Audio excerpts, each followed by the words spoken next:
Group captain Nachiketa Rao sir.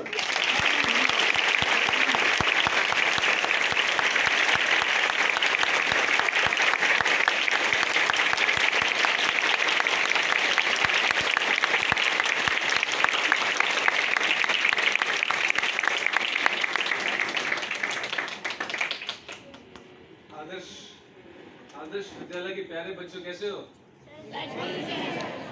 सबको सुप्रभात।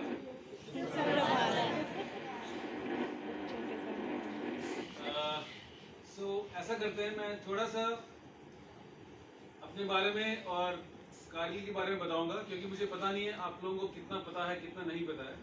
उसके बाद हम लोग बात करेंगे, ठीक है? आपके मन में बहुत सवाल होंगे, आपको बहुत कुछ जानना चाहेंगे, आपको जो पूछना है आप जहाँ पूछ सकते हो, और जहाँ तक हो सके मैं आपको बताऊंगा। कुछ चीज़ें बता नहीं सकता बिकॉज हमारे पास ना कुछ चीज़ें डिस्क्लोज बाहर नहीं कर सकते, फौजी हमारे पाबंदियाँ होती हैं। उसके अलावा आपको जो पूछना है पूछ लीजिए, मुझे पता लगेगा कि आपके मन में क्या चल रहा है, तो उसके हिसाब से मैं जवाब दे सकता हूँ, ठीक है? एंड शुरू करने से पहले आई वांट टू थैंक सबसे पहले नरेश नायर सर। ये भी आप हमारी तरह एयरफोर्स से रिटायर्ड है। आपको लगता होगा एयरफोर्स में लोग बहुत बातें करते हैं ना, लेकिन मैं सर की तरह नहीं हूँ, मैं थोड़ा कम बातें करता हूँ। ही बहुत अच्छा लगा मुझे इनसे मिलके। जैसे आज हम सुबह मैराथन में मिले थे, आज यहाँ पे विजय हैं जो एडवन थ्रिल के फाउंडर हैं, तो वहाँ पहली बार मैं नरेश सर से मिला आपके वहाँ पे, तो मुझे बड़ा अच्छा लगा। एक होता है ना, आपको पता है वाइब्रेशन क्या होता है? किसी भी, जैसे आप लोग म्यूजिकल इंस्ट्रूमेंट बजाते हैं, आपको जो टीचर सिखाते हैं आपको, तो हर एक इंस्ट्रूमेंट का एक वाइब्रेशन होता है। वो वाइब्रेशन देख के आपके मन में पता लग जाता है कि आपको मज़ा आएगा नहीं आएगा, आप सीखोगे, सीख के आगे क्या करोगे। तो जब हम लोगों से मिलते हैं, आप लोगों से मिलते हो, बात करते हो, उनको टच करते हो, फील करते हो, उस इंसान से एक वाइब्रेशन आता है। तो मुझे जब आपके नरेश सर से मिला आज, तो बात करते करते मुझे पता लग गया कि वो बैकग्राउंड जो भी था वो तो बाद में पता लगा कि एक इंसान में अच्छा वाइब्रेशन है। तो जैसे ही पता लगा कि वो यहाँ से हैं, मैंने कहा अच्छा, तो जैसे इवेंट खत्म होगा चलो बच्चों से मिलते हैं जाके, तो इसी में यहाँ पे आ गया। तो thank you very much for getting me here. Second, I also want to thank Jaggi साहब, mister deputy director. Thank you sir for joining us है। इट्स रियली अ प्लेजर कि मैं आपके पूरे स्कूल में आके आपके सब बच्चों से बात कर पा रहा हूँ। Amit Sharma principal ji, thank you so much, wonderful. And मेरे लिए पहला अपॉर्चुनिटी है कि मैं आके बच्चों से इस तरह इंटरेक्शन कर रहा हूँ। मुझे बच्चे बहुत पसंद है, मेरे 2 ही बच्चे हैं सिर्फ, लेकिन मुझे बच्चे बहुत पसंद है बिकॉज पर्सनली मुझे लगता है कि जब इंसान बड़ा होता है तो बहुत बोरिंग हो जाता है, क्योंकि ना बड़ा होकर जिम्मेदारी बढ़ जाती हैं, काम बढ़ जाते हैं, एक तरह का रूटीन सेट हो जाता है। लेकिन जब बच्चे छोटे होते हैं, तो जो बच्चों में जो क्रिएटिव आर्ट होता है, जो उनका वर्ल्ड को देखने का नज़रिया होता है, वो बहुत खूबसूरत होता है। सो जो छोटे बच्चे होते हैं, जब तक स्कूल में रहते हैं, प्राइमरी स्कूल में रहते हैं, बहुत मज़ा आता है। तो बच्चे के साथ इंटरेक्शन एक बहुत ही खूबसूरत इमोशन है, जो मैं जहाँ हो सके मैं उसको यूज़ करता हूँ, ठीक है? And I want to thank mister Jagdish Lagera sir. Thank you so much for kind words. सुन के अच्छा लगा कि आपकी फैमिली सब लोग फौज से हैं। ये बहुत इंपॉर्टेंट है ये वाला जो आपके प्लेसमेंट ऑफिसर सर ने बताया, क्योंकि देखिए हमारे देश में we have lot of problems. हमारे जिस तरह भारत का हमारा नक्शा है, हमारे वेस्ट साइड में, ईस्ट में, नॉर्थ में, हर जगह पे हमारे दुश्मन हैं। तो जब ऐसा माहौल होता है कि हर जगह पे दुश्मन है, अंदर आने की उसकी गुंजाइश है, तो जो हमारे इस तरफ जो हमारा सिक्योरिटी फोर्सेस है, ठीक है, कौन कौन है सिक्योरिटी में? आर्मी हो गया, जो जमीन पे लड़ते हैं, इंडियन एयरफोर्स हो गया जो हवा में लड़ता है, नेवी हो गया जो पानी में लड़ता है, इसके अलावा हमारे BSF हैं, सारे टीए करके बोलते हैं, टीए बटालियंस हैं, RR करके बोलते हैं। तो जो भी इंडिया का सिक्योरिटी फोर्स है जो लड़ रहा है, इट्स वेरी इंपॉर्टेंट दैट जो लोग पीछे हैं, पीछे मतलब जो फौज के पीछे हैं, जो उनके फैमिली हैं, परिवार वाले हैं, सिविलियंस हैं, जो नॉर्मल काम कर रहे हैं, वो लोग समझे कि आगे क्या हो रहा है। अगर वो लोग ये बात को नहीं समझेंगे तो उनका सपोर्ट नहीं मिलेगा। और जब भी कोई फौज आगे लड़ता है दुश्मन से, तो पीछे का जो सपोर्ट होता है, सपोर्ट बहुत इंपॉर्टेंट है ना? आप सब लोग गेम्स खेलते हो? yes, सब लोग म्यूजिक बजाते हो? yes, तो अगर आप गेम्स खेल रहे हो, म्यूजिक बजा रहे हो, अगर आपको कोई लोग ताली ना बजाए, कोई पीछे से वाह ना करे, कोई आपको शाबाशी ना दे, तो कितना बोरिंग हो जाएगा ना? तो फौज में ऐसे ही होता है, वो लोग बात आपको बताएंगे नहीं ये बात, लेकिन जब फौज में जो लोग लड़ता है, जो अपनी जान दे सकता है देश के लिए, अगर उसको पता है पीछे पूरा देश उसके साथ खड़ा है, उसको पूरा सपोर्ट कर रहा है, तो उससे बहुत फर्क पड़ता है। इसीलिए ये जो उन्होंने बात बोली कि फौज में बहुत सारे लोग फौज से, इनकी पूरी फैमिली में, मुझे लगता है, जैसे मेरी बहन को मानना है कि मेरे पापा भी बोलते थे कि हर फैमिली में एक फौज से होना चाहिए। तो अगर ऐसा रहेगा तो पूरे कंट्री में एक माहौल बन जाएगा कि लोग समझेंगे कि देश को कैसे बचा सकते हैं अगर दुश्मन अटैक करे। ठीक है। And lastly I want to thank Vijay Pratap Singh and mister Anil Mohan, ये दोनों हमारे एडवेंचर के फाउंडर्स हैं, जो जिस कंपनी में ये लोग काम करते हैं वो खूब एडवेंचर कराते हैं। तो आज मैं सुबह बात कर रहा था कि एडवेंचर या कोई भी एक्टिविटी हम साथ में ग्रुप में करते हैं तो उससे एक तरह का अपनापन बढ़ता है। हम अपने ग्रुप में जो मेंबर्स हैं, आप लोग स्पोर्ट्स खेलते हो या कोई बजाते हो, एज अ ग्रुप करते हो, एक दूसरे को जानोगे, उसके बारे में नाम क्या है, पीछे परिवार क्या है, उसमें क्या खामियां हैं, उसमें क्या स्ट्रेंथ है। तो एक तरह से टीम एक्टिविटी जब करते हैं ना तो बहुत अच्छा एक वो बन जाता है कि आपस में इंटरेक्शन हो जाता है। इसीलिए जो भी ऐसे एक्टिविटीज़ हैं आपको करना चाहिए। I will encourage all of you, जहाँ तक हो सके, इट्स वेरी वेरी इंपॉर्टेंट। ठीक है, okay. Now after thanking everybody who is here, आज का ये जो इवेंट है बच्चों के लिए, because like I said I love kids, so I just मैं आप सबको समझाता हूँ एक बार कारगिल में क्या हुआ था। आप में से सबसे बड़ा 12th क्लास के बच्चे होंगे ना? हाथ लगा रहे 12th क्लास के बच्चे। ओके, सो आप लोग हैं 18, 16, 17, 15 साल के। ओके, ठीक है। ओके, आप लोगों में से जिन लोगों ने सुना है कारगिल, उस हाथ खड़ा करिए, कारगिल का युद्ध जिसने सुना है, 40 सुना सब जानते हैं। ठीक है, सो ठीक हाथ नीचे कर लीजिए। सो हमारा जो इंडिया है, नॉर्थ साउथ को आप इमेजिन करिए, सबसे ऊपर कश्मीर आता है, ठीक है। कश्मीर के लेफ्ट में पाकिस्तान आ गया, कश्मीर के राइट में चाइना आ गया, ठीक है। तो जहाँ पे दोनों मिलते हैं वहाँ पे एक जगह सियाचिन ग्लेशियर, बहुत ठंडी जगह है वो सियाचिन। उसके ऊपर बहुत 84 में खूब जंग हुआ था, 1984 में। इस समय इंडिया वहाँ पे बैठा हुआ है सारे हाई पॉइंट्स पे। तो सियाचिन से तकरीबन 150-200 किलोमीटर नीचे की तरफ को एक जगह है कारगिल।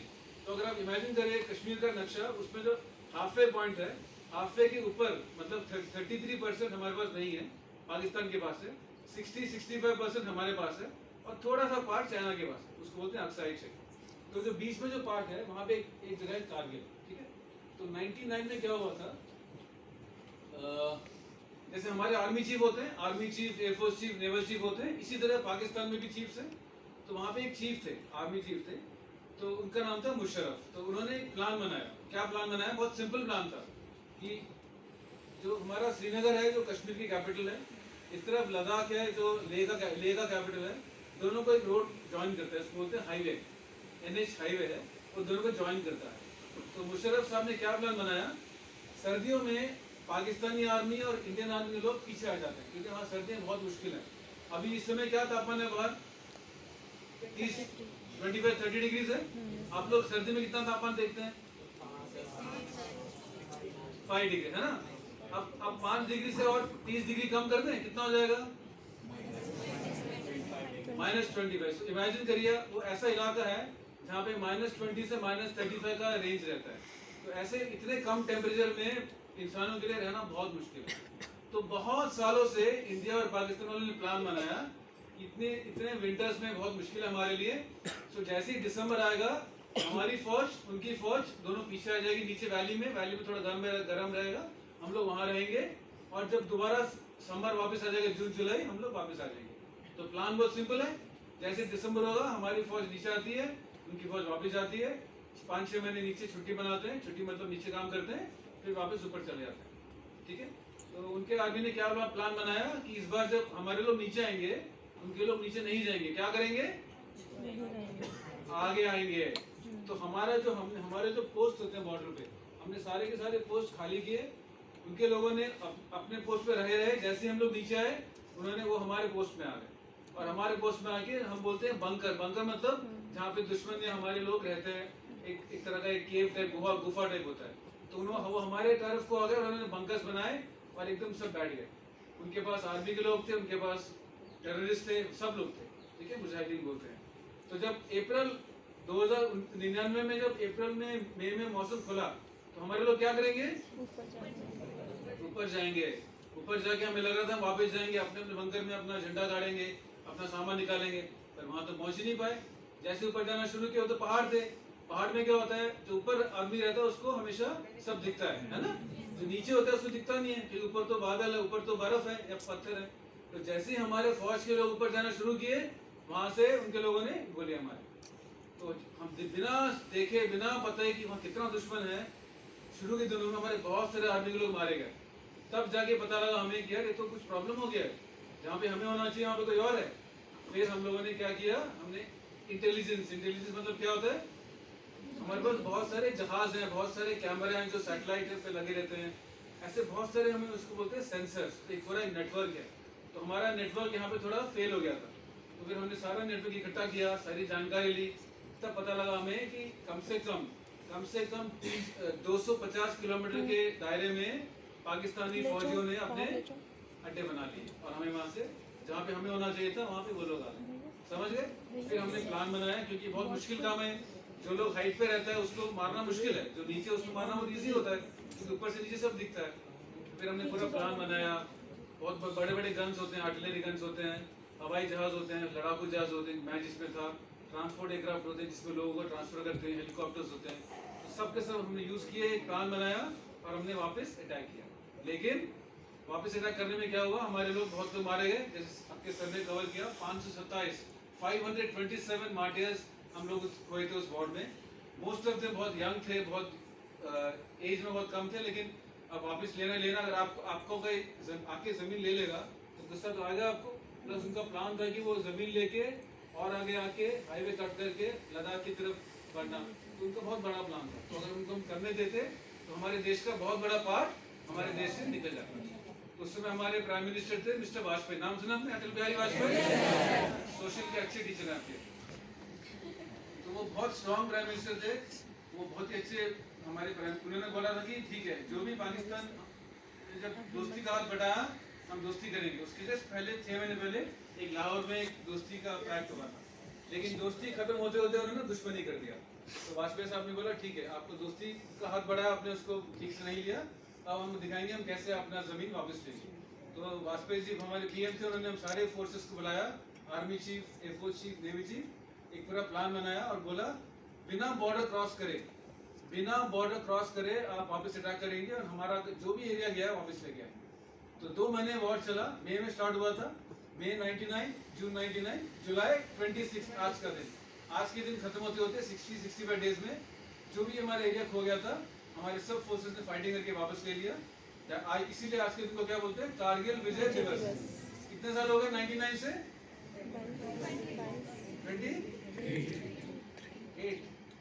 23। हाँ, आपके मैथ्स के टीचर वीक हैं। ठीक है, तो 23 साल हो गए। तो अभी वो सारा एरिया हमारे पास आ चुका है, लेकिन अभी क्या चेंज हो गया है? पहले दोनों दुश्मन वापस जाता था, हमारे लोग वापस आते थे, अब हम बंद कर दिया। तो हमारे कुछ लोग वहीं पे रहते हैं। हमारे पास जो हवा में बहुत सारे जहाज उड़ते हैं और फोटो लेते रहते हैं, ठीक है, सेंसर्स बोलते हैं, अब वो हमारे बहुत सारे वहाँ पे उड़ते रहते हैं। हमारे सैटेलाइट, जो हमारा पूरा इंडियन सैटेलाइट सिस्टम है उसको हमने अपग्रेड कर दिया है, उसको हमने उस एरिया में बहुत ज़्यादा घुमाते हैं, जिससे कि वहाँ के जो फोटोज़ हैं, पिक्चर्स हैं, वो हम लेते रहते हैं। तो हमने काफ़ी चेंजेस किए हैं। दोबारा होपफुली कारगिल होगा नहीं ऐसे। जब भी वॉर होता है क्या होता है, लोग मरते हैं, है ना? एक इंसान मरता है तो वो एक इंसान के पीछे एक पूरा परिवार होता है। उसका हस्बैंड हो सकता है, उसका वाइफ हो सकता है, हस्बैंड बच्चे हो सकते हैं, माता पिता हो सकते हैं, भाई बहन। तो हर एक इंसान के पीछे कम से कम कितने लोग जो जुड़े हुए हैं। तो अगर 527 लोग मरे हैं तो पीछे हजारों लोग इफेक्ट हुए हैं ना। तो war is not a good thing. मैं नहीं चाहूंगा कि कोई कंट्री वॉर करे, लेकिन हमें हमेशा रेडी होना चाहिए। कहीं वॉर हो जाए तो क्या करना है, we should be ready for that. इसलिए बोलते हैं जितना स्ट्रॉन्ग आर्मी, एयरफोर्स या नेवी होता है उतना वॉर के चांस कम होते हैं, क्योंकि दुश्मन को लगता है कि इसके पास बहुत मजबूत आर्मी या नेवी एयरफोर्स है, इस पर अटैक नहीं करेंगे, है ना? आप लोग क्लास में लड़ाई करते हो, झगड़ा करते हो, तो सबसे ज्यादा स्ट्रॉन्ग होता है उसको बहुत कम लोग मारते हैं, चाहे उसमें दम नहीं है लेकिन दिखता बहुत स्ट्रॉन्ग है, लेकिन बहुत कम लोग मारते हैं उसको। तो ये कंट्रीज पे ऐसी सोचते हैं, जो ज़्यादा स्ट्रॉन्ग है उसको दूर रखते हैं। तो अभी इसके बाद 20-25 साल में इंडिया ने बहुत प्रोग्रेस किया है, हमने बहुत सारे नए सिस्टम खरीदे हैं, बहुत डेवलपमेंट हो गया है। तो होपफुली दोबारा कारगिल होगा नहीं, लेकिन अगर हुआ तो ऑफकोर्स हम लोग उसके लिए हमेशा रेडी हैं। आप लोग समझ गए क्या हुआ था कारगिल में? Very good. सो सबसे इम्पोर्टेंट है हम सब इस बात को समझें, जो लोग हमारे लिए देश के लिए जान दे चुके हैं, जो लोग बहुत लोग इंजर्ड हुए हैं, बहुत लोग मेडिकली अनफिट हुए हैं, तो ये सब चीज़ इंपॉर्टेंट है, इस बात को समझना। मेरे खुद के कोलीग थे, एयरफोर्स के 5 लोग बेचारे मर गए थे। ठीक है, ये सब देश के लिए हम लोग ऑप्शन दिए हुए हैं। एंड ऐसा नहीं कि सिर्फ फौजी लोग कर रहे हैं, you have to understand that हमारा देश बना होता है बहुत सारे रिसोर्स मतलब नहीं खड़े तो आप ही हो सकते हो। हाँ करेक्ट, ठीक है। तो देश की सिक्योरिटी में फौज एक रिसोर्स है, ठीक है। उसके अलावा जो भी हमारा पीछे काम कर रहा है, इकोनॉमी हो जाए, गवर्नमेंट हो जाए, स्पोर्ट्स हो जाए, आर्ट कल्चर, स्टूडेंट्स, बच्चे, ये सारे कंट्री के रिसोर्स हैं। तो सब हर एक रिसोर्स अपने अपने लेवल पे देश के लिए काम कर रहा है। ये बात आपको समझना बहुत इंपॉर्टेंट है। चाहे आप डायरेक्टली गन या जहाज उड़ा के फाइटिंग करें, या देश को उन्नति में योगदान दें, या डॉक्टर बने वहाँ पे योगदान दें, इंजीनियर्स, गवर्नमेंट ज्वाइन करें, प्राइवेट कंपनी ज्वाइन करके देश का इकोनॉमी को सुधार करें, किसी भी फील्ड में हो सकते हैं आप। लेकिन अगर आपका जो भी काम है वो देश की भलाई में कहीं ना कहीं पे यूज हो रहा है, तो आप देश के लिए एसेट है। ये बात को समझना बहुत इंपॉर्टेंट है। समझ गए आप लोग? yes, तो अभी मैं एक काम करता हूँ, आप लोगों को मैं आपको कोई माइक दे देगा, ठीक है? रेडी है सर, माइक रेडी। तो आपको जो पूछना है मुझसे पूछ सकते हैं, बिकॉज उसके बाद मैं समझ जाऊंगा कि आपके दिमाग में क्या चल रहा है। आप जिनको भी सर से क्वेश्चन करना है, मैंने आपको बताया था कहाँ तक। हाँ विवेक सर, प्लीज माइक दे दीजिए। आप खुद को इंट्रोड्यूस करेंगे और उसके बाद फिर अपना क्वेश्चन। जय हिंद सर। सर मेरा नाम विवेक है और आदर्श विद्यालय में कक्षा 12 का छात्र हूँ सर मैं इस समय। सर मेरा आपसे क्वेश्चन है कि 1999 में सर, जिस समय हमारे पास इतने अत्याधुनिक चीज़ें नहीं थी, उस समय सर जो बताई जा सकती है, एयरफोर्स में सर क्या तकनीकी प्रॉब्लम्स आपको सामना करना पड़ रहा था उनका। और सर इससे जुड़ा एक छोटा सा क्वेश्चन ये है सर कि जो लोग नए भर्ती हुए थे सेना में, सर उनका जोश क्या था, जो फर्स्ट वॉर थी और वो भी कारगिल जैसी वॉर, सर उसको भी एक बार एक्सप्लेन कर दीजिए sir please. Thank you sir. दोनों में छोटा क्वेश्चन कौन सा है? सर दोनों ही एक बराबर के क्वेश्चन है, इसलिए सिमिलर पूछे।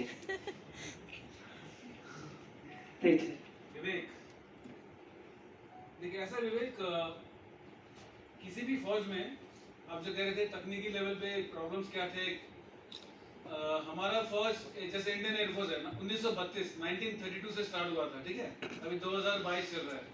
तो किसी भी फौज में जो टेक्नोलॉजी आता है या डेवलपमेंट होता है वो एक साथ नहीं होता, वो धीरे धीरे होता है। तो अगर मैं 1999 की बात करूँ तो उस समय मैंने ज्वाइन किया था 94 में, 5 सालों में बहुत फर्क पड़ गया था। लेकिन 99 से 2005-2010 में फिर से फर्क पड़ गया, अभी 22 चल रहा है। सो टेक्नोलॉजी हमेशा हर एक स्टेप चेंज होता रहता है। तो ये बताना कि उस समय एग्जैक्टली स्पेसिफिक इश्यूज क्या थे बहुत कॉम्प्लेक्स है। एग्जांपल देता हूँ आपको। आपने सुना ड्रोन क्या होता है, ड्रोन टेक्नोलॉजी? विवेक आप बताइए ड्रोन क्या होता है? हाँ बताइए, ऐसे बता दो।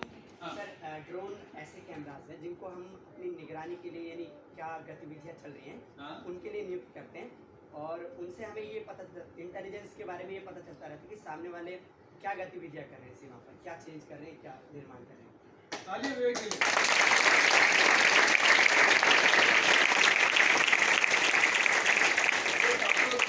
आपको तो पता है, सब पता है, मैं क्या बताऊँ। तो 99 में हमारे पास जो ड्रोन टेक्नोलॉजी था वो बहुत लिमिटेड था, बहुत सीमित था। तो हम लोग ज़्यादा एरिया कवर नहीं कर सकते थे, और जो भी कवर करते थे उसका एक हम बोलते हैं रिजोल्यूशन, मतलब कितना साफ इमेज आ रहा है, वो बहुत कम था। तो जैसे आपने बोला उस समय क्या प्रॉब्लम्स थे, ये एक प्रॉब्लम था। 99 के बाद से जब हमारे ऊपर लोगों ने रियलाइज़ किया कि हमारे पास ये टेक्नोलॉजी बहुत कम है, तो 2 सालों में, ठीक 2 सालों में हमारे पास इजराइल का लेटेस्ट टेक्नोलॉजी वाला जहाज आ गया। तो उसके बाद से हमारे पास इतने, तो उसके बाद से हमारे पास इतने अच्छे जहाज आ गए हैं कि इस समय हमारा पूरा का पूरा जो सरहद है, बॉर्डर, सारा बॉर्डर कवर है, ठीक है।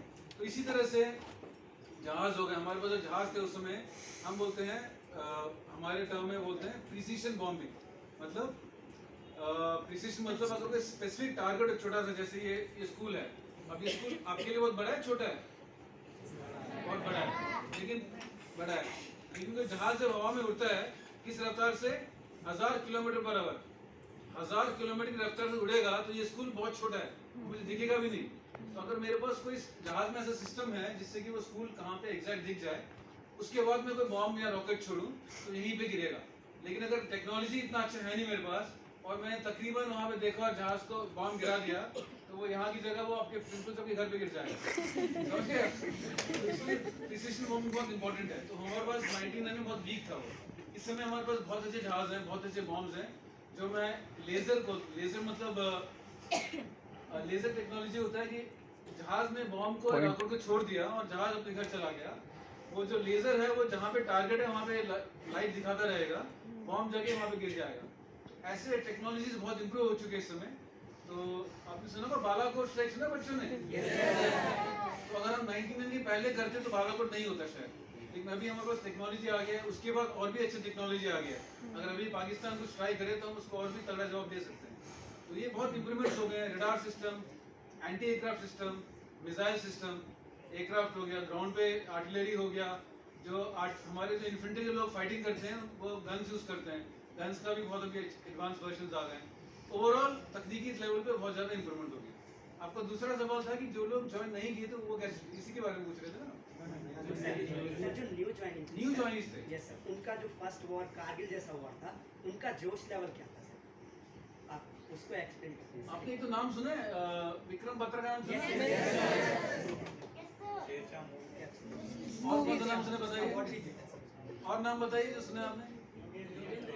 Yogesh, very good. और मनोज पांडे, वेरी गुड। और सौरभ कारिया, वेरी गुड। तो आप लोगों ने काफी नाम सुने।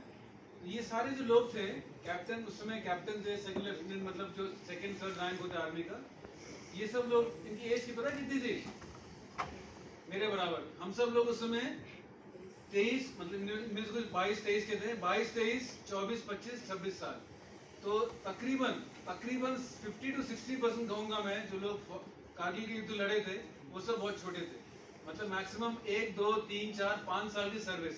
हम लोग 21 पे सर्विस शुरू करते हैं या 20 पे शुरू करते हैं। तो हमारे most of the army officers and जवान जो थे वो बहुत यंग थे। तो इस एज में लोगों ने फाइटिंग किया। आप पूछ रहे थे वो यंग वाले जो थे उनमें कैसा जोश था। तो मैं ये कहूँगा कि जिसका एज जितना कम होता है, जिसकी उम्र जितनी कम होती है, उतना जोश ज़्यादा होता है। ठीक है, ये बहुत इंपॉर्टेंट है बात। जैसे जैसे लोग बड़े हो जाते हैं, ऐसा नहीं कि जोश कम हो जाता है, बट बाकी काम बढ़ जाते हैं, बाकी जिम्मेदारियां बढ़ जाती हैं। अगर पर लेकिन छोटे होते हैं, उनके लिए मकसद, लक्ष्य एक ही होता है कि जहाँ पे दुश्मन है उसको खत्म करना है, तो वापस जो हमारे एरिया उसको वापस लेके आना है। लेकिन जैसे जैसे लोग किसी भी संस्था में बड़े होते हैं, उनके पास और भी ज़्यादा टारगेट्स आ जाते हैं, और भी चीज़ें देखते हैं। इसीलिए तो मैं मोस्टली सब बहुत यंग थे बेटे, फुल ऑफ जोश, एंड उसी की वजह से हम लोग कारगिल जीत पाए 2 महीने में, सारा का सारा वापस लेके आए। इनफैक्ट वो इतना इम्पोर्टेंट वॉर था, उसके ऊपर किताबें लिखी गई हैं। 18,000 फीट पे वॉर कैसे लड़े वो इंडियन से सीखे, ऐसी किताब लिखी गई, और कभी भी नहीं, फर्स्ट टाइम हुआ था। ठीक है, okay Vivek, thank you sir. हाँ जी, नेक्स्ट क्वेश्चन।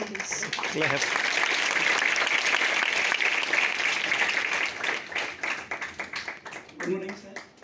सर मेरा नाम अभिषेक, मैं क्लास 12 का छात्र हूँ। अभिषेक, हम बताइए। सर मेरा ये जानना चाहता हूँ सर, जो आपके साथ प्रिजन ऑफ वॉर का एक्सीडेंट हुआ उसके बारे में बताइए। मेरा एक्सीडेंट? जी सर।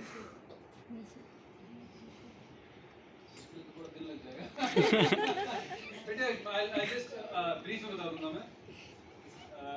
अगले साल एक मूवी आ रही है, वो उसमें 2 घंटे सुन सकते हैं। मेरा जहाज था MiG-27, ठीक है।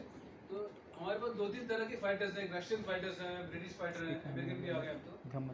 ये एक रशियन फाइटर था, इसको बोलते हैं बॉम्बर, डीप पेनिट्रेशन, मतलब इसमें खूब सारे बॉम्ब और रॉकेट लगते हैं। ये लो लेवल पे, बहुत ही कम हाइट पे दुश्मन के एरिया में जाता है, बॉम्ब रॉकेट जो भी गिराता है वापस आ जाता है। तो हमारा टारगेट था, कारगिल में एक जगह है, वहाँ पे कुछ दुश्मन के supply means arms, ammunition, bomb, rocket, petrol, diesel, ये सब जो होती है वो सब सामान रखा हुआ था। हमारा टारगेट था वहाँ जाना है, उसको डिस्ट्रॉय करना है। क्योंकि अगर आपकी मम्मी आपके लिए खाना बनाना बंद कर दे, आप स्कूल आओगे? एक दिन आओगे ना बस, दूसरे दिन तो नहीं आ पाएंगे, है ना। तो अगर जो पीछे का सप्लाई बंद कर दो ना किसी भी फौज के लिए, सप्लाई में क्या क्या होता है? सबसे मेन हो गया आपका वेपन्स, सारे बॉम्ब्स एंड रॉकेट्स, उसके तेल, हर बहुत तरह के ऑयल होते हैं, फिर पेट्रोल, ऑयल, डीजल, ये सब हो गया, खाना हो गया, राशन। तो अगर किसी भी फोर्सेस का ये वाला, इसको बोलते हैं लॉजिस्टिक्स, एक सप्लाई चेन होता है, ये चेन को ब्रेक कर दें तो आगे का फौज फाइटिंग नहीं कर पाएगा, उसके बाद सब खत्म हो जाएगा, 1 दिन में 2 दिन में वापस आना पड़ेगा। तो हमारा टारगेट था, एक बहुत बड़ा वहाँ पे कैंप था जहाँ पे सब सप्लाईज थे, उसको डिस्ट्रॉय करेंगे। तो हम गए वहाँ पे, हमने सब बॉम्ब रॉकेट गिराए, मेरे पास रॉकेट थे, हम लोग हमेशा जाते हैं फॉर्मेशन में, अकेले नहीं जाते, 2, 4, 6, 8 जगह से। तो हम सब ने बॉम्ब सब कुछ गिराया, वापस आ रहा था तो इंजन खराब हो गया। तो हमारे जहाज में एक ही इंजन होता है, आजकल के जहाज में 2 इंजन है, उस जहाज में एक ही इंजन था। तो इंजन हमें दोबारा स्टार्ट कर सकते हैं, सुविधा होती है हमारे पास, लेकिन हमारा जो कारगिल का युद्ध था वो था 17,000 फीट पे। तो अगर मैं पंजाब में या कहीं होता जहाँ पे बहुत जीरो लेवल ऑल्टीट्यूड है तो इंजन स्टार्ट हो जाता, लेकिन वहाँ पे 17,000 फीट था, मेरा इंजन बंद हुआ 22-23,000 फीट पे। तो जब तक मेरा इंजन दोबारा स्टार्ट हुआ हाइट खत्म हो गया, पहाड़ आने वाले थे, तो मैं वहाँ से बाहर आ गया। तो जब लड़ाकू जहाज से पायलट बाहर आता है, कैसे बाहर आता है? इसको बोलते हैं इजेक्शन सीट, ठीक है। तो नॉर्मल जहाज़ों में जब लोग करते हैं पैराशूट तो वो जहाज का दरवाजा खोल के बाहर जंप करके उसको डिप्लॉय कर उसको खोलते हैं। लेकिन लड़ाकू जहाज़ों में क्या होता है, टाइम बहुत कम होता है। अगर जो जहाज 1000 किलोमीटर की स्पीड से फ्लाई कर रहा है, जहाज में आग लग जाए, कुछ आ जाए, तो बहुत टाइम कम होता है, एक एक सेकंड से बहुत फर्क पड़ जाता है। तो पायलट्स का काम बहुत सिंपल होता है, एक हैंडल होता है, लाल रंग का हैंडल, उसको हम खींचते हैं। जैसे ही वो हैंडल खींचते हैं अपने आप जहाज में सब कुछ ऑटोमेटिकली हो जाता है। 1.5-2 सेकंड में जहाज में से एक ऊपर कवर निकल जाएगा, कैनोपी बोलते हैं, सीट बाहर आ जाएगा, एक छोटा पैराशूट फायर हो जाएगा, वो एक बड़े शूट को खींचेगा, वो डिप्लॉय हो जाएगा। तो ये सब कुछ 1.5 सेकंड में हो जाता है, तो उसको बोलते हैं इजेक्शन। तो मेरा इजेक्शन हुआ था, फिर मैं नीचे आया ज़मीन पे, वहाँ पूरी बर्फ़ थी। उसके बाद दुश्मन के लोगों ने देख लिया था मुझे, बस हमारा पैराशूट कलर ऑरेंज कलर का होता है, बर्फ़ तो वाइट होता है ना। तो वो लोग मेरे पकड़ने आ गए थे, मैंने गोली चलाई। बट सिंस लड़ाकू जहाज़ के अंदर जगह कम होता है तो हमारे पास स्मॉल वेपन्स होते हैं, हमारे पास ज़्यादा बड़े गन नहीं होते। जो दुश्मन मुझे पकड़ने आए थे वो तो आर्मी के थे, दुश्मन के वो नीचे थे, उनके पास बड़े गन थे। तो जब मेरे जब बुलेट्स खत्म हो गए तो उन्होंने बंदी बना लिया। फिर मुझे वहाँ से वो अंदर एक जगह ले गए, वहाँ पे एक दिन रखा। फिर वहाँ से मुझे शिफ्ट किया पाकिस्तान में अंदर, रावलपिंडी एक जगह वहाँ पे इस्लामाबाद के पास, वहाँ पे एक दिन रखा। फिर 2 दिन के बाद उन्होंने मुझे बहुत कोशिश किया, लेकिन मैंने इंटरोगेशन बोलते हैं, मतलब मेरे पास जानकारी है, वो जानना चाहते थे क्या जानकारी है। मैंने जब मना किया तो मुझे वहाँ सेल में डाल दिया। सेल में क्या करते हैं, वो लोग तंग करते हैं थोड़ा, फिजिकली, मेंटली, इमोशनली। तो वो चला 3-4 दिन कार्यक्रम चला। उसके बाद तब तक मैंने जो बोला था आपको, मिस्टर वाजपेयी का प्रेशर, इंडियन का pressure, media pressure, US pressure, UN pressure, ये सारे प्रेशर्स आए। तब तक हमारी फौज भी जीत रही थी। तो जो वहाँ के प्राइम मिनिस्टर थे नवाज शरीफ, उनको लगा कि यार छोड़ देता हूँ, फालतू में इसके चक्कर में कहीं देश में कोई बैठ, उन्होंने वहाँ से भी छोड़। तो वहाँ से वापस आया, एक जगह है वाघा बॉर्डर अमृतसर के पास, वहाँ पे हमारा पाकिस्तान का बॉर्डर है, वहाँ से वापस इंडिया आ गया एंड वापस मेरे पिताजी और मम्मी के पास।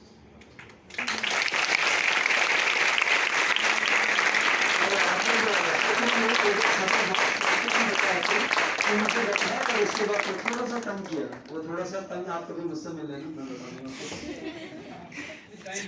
Next question. 6 महीने लगे थे मुझे उससे रिकवर होने में। 3 मंथ्स तक तो नींद ही नहीं आई थी। 6 महीने तक मैं काफ़ी टाइम लगा। 2 साल तक मैंने कोई भी ऐसी मूवी देखी नहीं जिस मूवी में इंटरोगेशन चलता हो, पुलिस का या आर्मी का। थोड़ा सा टाइम लगता है बॉडी को रिकवर करने में। थोड़ा बहुत समझ में आ गया होगा आपके। Next question please. Hrithik. Sir मेरा नाम ऋतिक है, I am from Hrithik Roshan. Hrithik Kumar, class 11 से। सर मेरा क्वेश्चन ये है कि जब आपको पाकिस्तान में पकड़ के ले गए तो उस टाइम आपके मन में क्या चल रहा था सर? क्या फीलिंग्स थी? आपने क्या सोचा था कि मैं बचूंगा नहीं बचूंगा? सर क्या चल रहा था आपके मन में? बेटे ऐसे होता है, वॉर बहुत डर्टी बिजनेस है। डर्टी मतलब हम सब देश हैं, हम जो कंट्रीज हैं, हम सब ने एक साइन किया है, it's called Geneva convention. So Geneva एक जगह यूरोप में, तो जो भी यूएन के मोस्ट ऑफ द कंट्रीज हैं, सब ने वहाँ पे साइन किया हुआ है कि अगर कोई वॉर होता है, किसी को बंदी बनाएंगे तो हम कुछ रूल्स फॉलो करेंगे। ठीक है, आप कौन सा गेम खेलते हो? देखिए कौन सा गेम खेलते हो? Cricket, football. ओके, फुटबॉल खेलते हो ना? Yes sir. फुटबॉल में रूल्स होते हैं। Yes sir. अगर आप रूल्स ब्रेक के खेलते हुए किसी का टांग तोड़ दो, किसी गिरा दो हाथ, तो सब आपके रेफरी परमिट करेगा?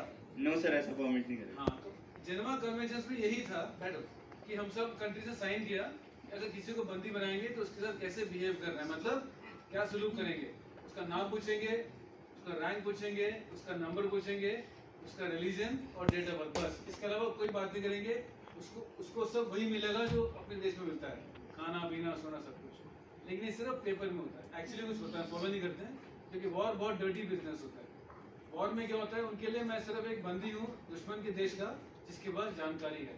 तो वो चाहते हैं कि मैं जानकारी निकालूं और अपने वॉर में यूज़ करूं, इसीलिए अच्छा नहीं होता है। तो मुझे पता था कि जैसे ही बंदी बन गया मैं वापस नहीं जाऊंगा। हमारे 1971 वॉर के अभी भी बहुत सारे लोग वहाँ पे बंदी हैं, पता नहीं जिंदा हैं, कुछ तो नहीं होंगे अभी। तो मुझे पता था वापस तो जाना है नहीं। तो सबसे पहले मेरी बात यही आती है कि अब तो वापस तो भेजेंगे नहीं। सेकंड बात आती है फैमिली। मुझे लगता है कि हम सब जो लोग हैं, हमारे लिए वर्ल्ड लाइफ में सबसे इम्पोर्टेंट परिवार होता है। जो परिवार से हमें वैल्यूज मिलते हैं, जो पेरेंट्स से जो सोर्स ऑफ स्ट्रेंथ होता है बच्चों के लिए, वो इतना इंपॉर्टेंट होता है कि उसी के बेसिस पे हमारा कैरेक्टर बनता है। तो वो जो कैरेक्टर घर पे आपके पेरेंट्स, आपके सिस्टर्स, आपके जो बाकी रिलेटिव्स और जॉइंट फैमिली रहते हैं वो आपको देते हैं, उस कैरेक्टर को आप जब स्कूल में आते हैं तो आपके जो शिक्षक हैं, आपके जो टीचर्स हैं, आपके जो स्टाफ है, वो उस पर काम करते हैं। अगर आपका बेसिक घर का कैरेक्टर भी वीक हो ना, तो स्कूल वाले या तो नहीं कर पाएंगे उसको और अच्छा नहीं कर पाएंगे, या फिर बहुत टाइम लगेगा। इतना टाइम होता नहीं स्कूल में। 12 साल में स्कूल निकलना है आपको। कुछ लोग 13 साल लगा लेते हैं, लेकिन 12 साल में निकल जाओगे ना स्कूल से आप।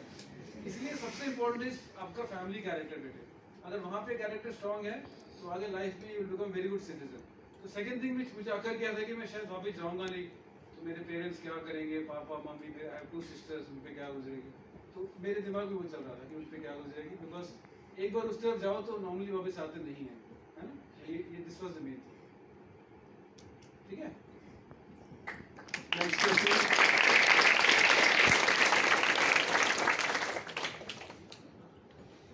हाँ जी नेक्स्ट। और किसी का क्वेश्चन है? एक लास्ट क्वेश्चन लेंगे।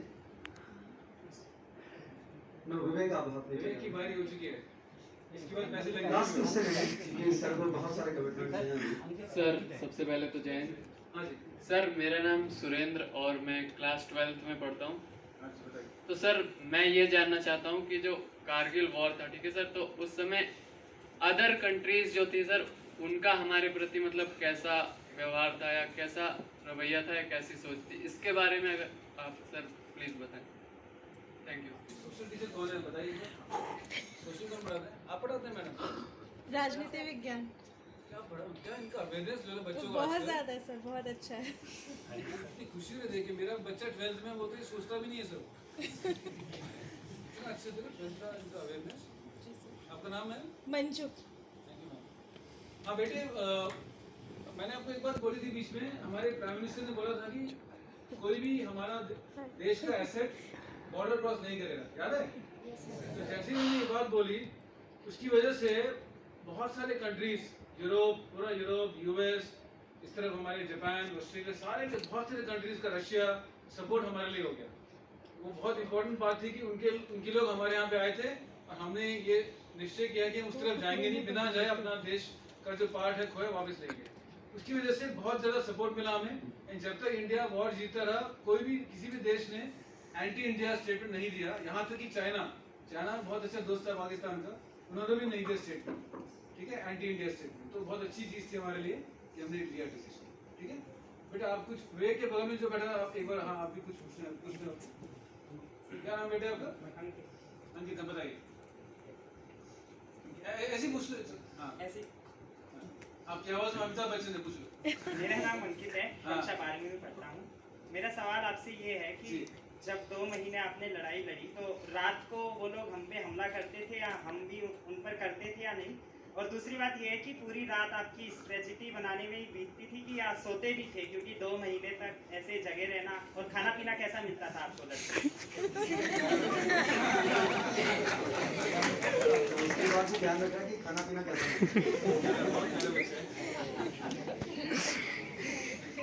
बेटे ऐसा होता है, वॉर में डे नाइट का कॉन्सेप्ट थोड़ा अलग हो जाता है। आप पूछ रहे थे कि कब सोते थे, कैसे खाते थे। तो किसी भी सोल्जर के लिए, आर्मी एयरफोर्स, जहाँ पे भी सोल्जर किसी भी जहाँ भी फाइटिंग कर रहा है, उसके लिए सोना और खाना बिकम सेकेंडरी। ज़्यादा इम्पोर्टेंट होता है प्लानिंग करना, स्ट्रेटेजी बनाना और फाइटिंग करना। लेकिन इसके अलावा इम्पोर्टेंट ये बात भी है कि बॉडी को रेस्ट मिले, क्योंकि किसी भी सोल्जर, किसी भी स्पोर्ट्समैन, किसी भी स्टूडेंट अगर वेल रेस्टेड ना हो, वेल फेड ना हो, मतलब कोई भी स्टूडेंट हो, सोल्जर हो, स्पोर्ट्समैन हो, अगर ठीक से खाना ना खाए और ठीक से रेस्ट ना करे, मतलब स्लीप ठीक से ना हो, तो ही कैन नॉट परफॉर्म। उसको जो काम करना है वो काम नहीं कर पाएगा। ये बात हम समझते थे। तो जहाँ पे भी, जिस भी सेक्टर में फाइटिंग होता है, वॉर होता है, वहाँ पे बहुत इंपॉर्टेंट है दैट लीडर्स, जो हमारे लीडर्स थे, all of us take care of this aspect, और जो वहाँ पे जो भी युद्ध लड़ रहा है उसको अच्छा खाना मिले, ठीक रेस्ट मिले, सो दैट वो फाइटिंग कर सके। कारगिल में हमारा जो भी हमारे बैटल्स हुए हैं वो सब नाइट में होते थे, क्योंकि डे टाइम में आपको मैंने बोला था ना वो लोग ऊपर रहते थे, हम लोग नीचे थे। तो जो इंसान ऊपर पहाड़ में रहता है उसको नीचे दिख जाता है, तो अगर हम डे टाइम में ऊपर जाएंगे तो हम पे इजीली गोली मार के खत्म कर सकता है। तो वहाँ पे जो भी युद्ध हुए हैं सारे नाइट में हुए हैं, क्योंकि नाइट में हम लोग अंधेरे की ओर में ऊपर जा सकते थे। तो अंधेरे में जाते थे और सुबह डे लाइट होने तक हमारा लक्ष्य पूरा करके वापस आते थे। ठीक है, इंडियन एयरफोर्स के भी सारे स्ट्राइक्स थे वो नाइट में भी होते थे, डे में, क्योंकि डे में करने में अगर हम उनके मिसाइल्स के रेंज के बाहर हैं तो हम सेफ हैं, लेकिन अगर हम कोई ऐसा टारगेट लेंगे जो थोड़ा पास है तो हम नाइट में करते हैं। समझ गए? Thank you sir, thank you very much.